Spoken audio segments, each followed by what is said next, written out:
Just the mic was coming. Thank you. Senator, I agree with you on the aspect of the depleted Russian military is advantageous to us. With that in mind, in the recent new Wall Street Journal article this weekend, they're stating that our military capability is decreasing next to China, and China is overdoing us. How will you address that with giving money to Ukraine, which I know we need to at some point, but also building up our military so we can defend ourselves against China? Yes, ma'am. Great question. Thanks, Senator. One of the things that we can do in order for us to be in the strongest position militarily possible is get our military focusing on lethality only.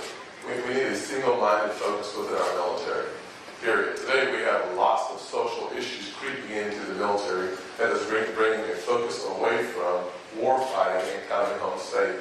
When you waste any resources on anything other than preparing war fighters for war, I think it's a challenge. So the social experimentation that we're seeing today in today's military is having a devastating impact. Whether it's ESG, DEI, and all the other issues that are drowning the focus of our military leadership and having a negative impact on our military. I say that in complementing what I just said. I suggest that when you look at our recruiting goals in the Air Force, the Navy, and the Army, we've missed 2%. Coast Guard as well. But those three for sure. I can't say whether we missed the Coast Guard. I don't know the Coast Guard numbers, but I do know that in the Army and the Air Force and the Navy, we're missing our recruitment goals.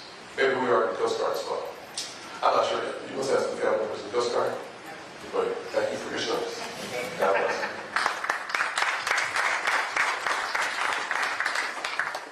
Any other veterans with us today? Let's thank them all for their service.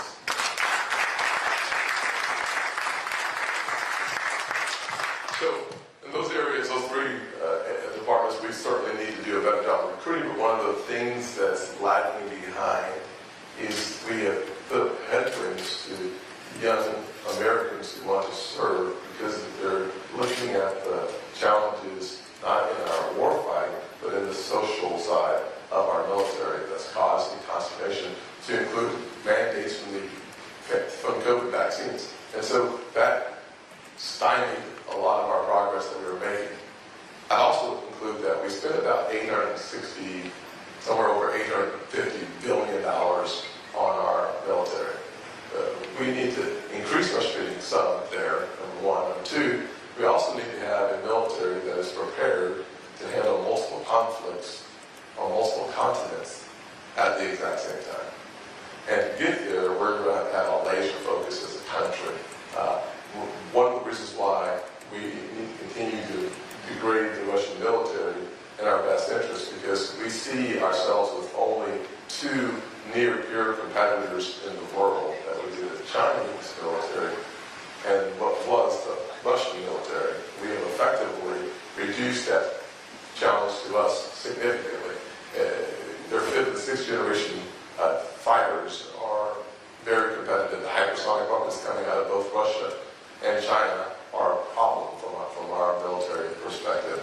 And so being in a position where we can, according to George Shultz, the last time he spoke before the Armed Services Committee in 2017 when I was there, he said, if America does not get serious about cheap, lethal, accurate weapons, we can never be very competitive. Drones and other ways, there are other means for us to get there, according to the conversations that we had during that time with George Shultz and Henry Kissinger as well. And so I do believe that our military needs to be focused, needs more resources, and needs to be prepared and capable of fighting multiple continents at the same time. I said it to say this, our world is more volatile and more dangerous than it's ever been.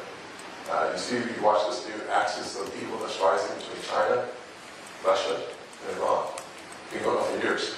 You add on top of that the BRICS, which is Brazil, Russia, India, China, and South Africa, the new coalition that has a primary objective of eliminating us as a reserve currency and from a military standpoint being able to challenge us. They just had their meeting where they attracted the attention of, it was 12 or 15 of the countries, I can't remember the exact number, that are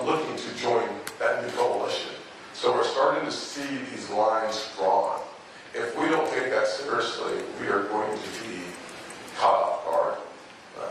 Final thought is that China, as you suggested, they're going to spend a significant portion of their GDP on accelerating their military weaponry.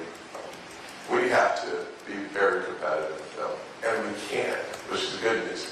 But we do not have the industrial capability today that we need in order to get the job done. That's why the weapons we've offered or suggested we're given to both Ukraine and Taiwan, are still, some of those are on back order. We've got to rework our industrial complex, which is a part of that Made in America plan that I spoke about earlier. Part of that is, in fact, having to have a defense capacity where we're able to accelerate the path to the weapons that we know